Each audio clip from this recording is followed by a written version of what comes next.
cover your eyes, hide your kids, hide your wife, because up next, a rundown of the ugliest cars you can buy today. This is the short list.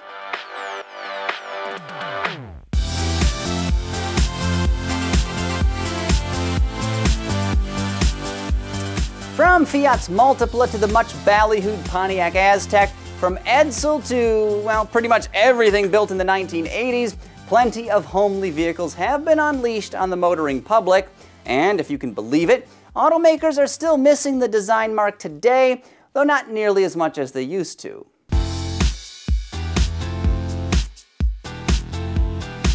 Kicking off this bottom 10 list of design disasters is the 2019 Camaro SS. Chevy's sports coupe/convertible nameplate has always been youthful and energetic. Today's 6th generation model is easily the best of the breed, offering BMW-like driving finesse and a broad range of engines, from an efficient Turbo 4 to a supercharged V8. But designers must have gotten bored for the latest model year because they butchered the front end of SS models. Seriously, what is going on here? Fortunately, 4-cylinder, V6, and ZL1 versions look like they should, and GM is hastily giving SS variants a more traditional face for 2020. Hopefully that's a lesson learned. Next up, a vehicle choice that's sure to raise many viewers' dander. No, you're probably not going to like seeing the Honda Civic TypeR included on this list, but too bad. Yes, this car is stupid fast. Yes, it's amazing to drive. And yes, it has got one of the slickest shifters ever installed in a motor vehicle. But it also looks like some teenage boy went ape with a J.C. Whitney catalog. That ridiculous honeycomb bumper trim, the absurd rear wing, and that odd-looking hood vent. I mean, why must hot hatch greatness be so weird? And it's not just the TypeR. Mainline versions of the Civic, sedan, coupe, and hatchback models are all graced with less than beautiful designs. A real shame since they're all such great cars. Hey, if you're feeling generous, subscribe to our YouTube channel. It really helps us out. Also, if you've enjoyed this video so far, consider clicking the bell icon so you get an alert whenever we upload new content. Thank you.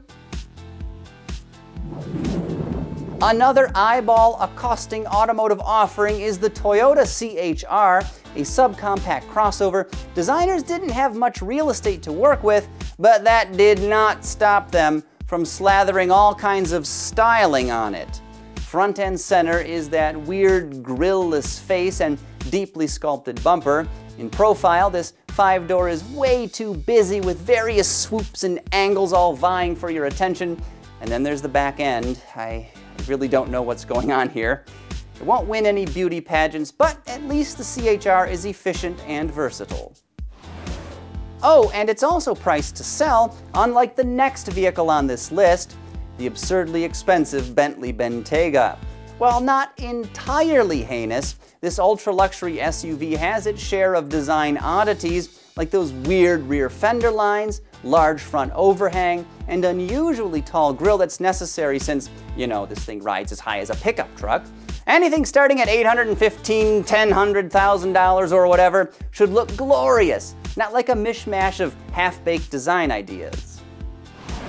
People weren't happy when Mitsubishi brought the Eclipse back.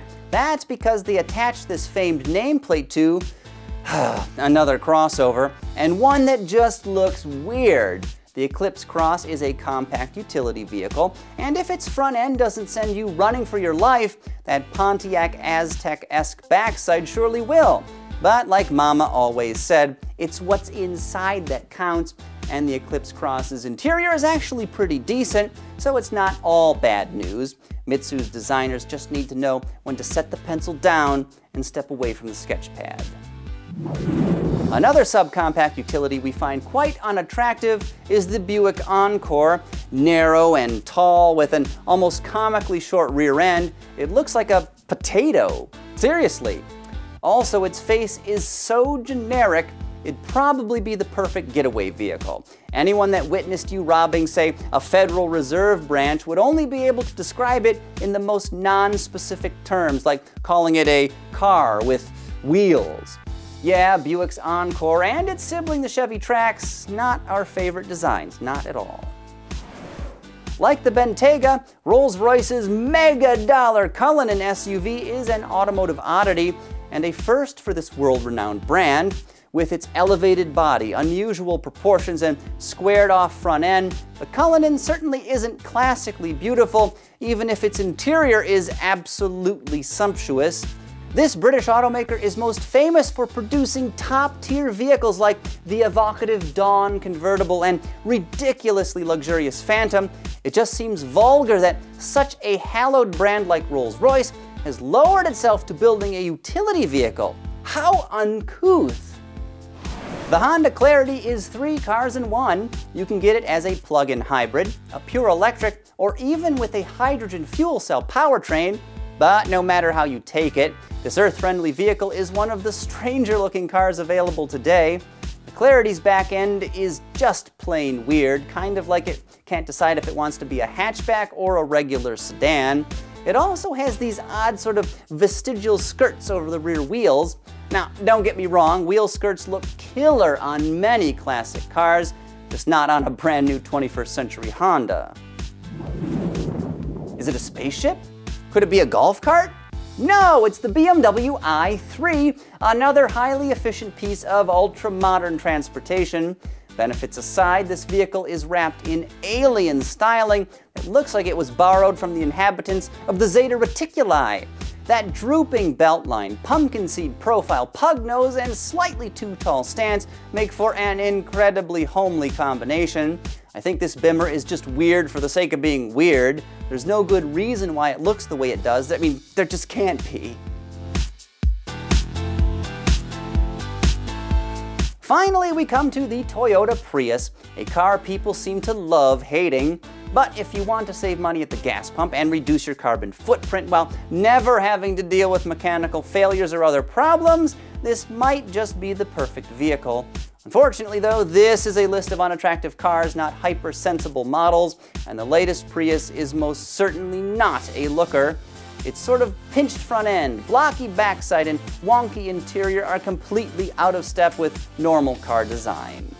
And that brings us to the scintillating conclusion of another episode of The Short List. I do thank you for your patronage and ask you to leave a comment or two apropos our vehicle selections. Do you like the models we picked? What automotive monstrosities have we forgotten? Well, let us know.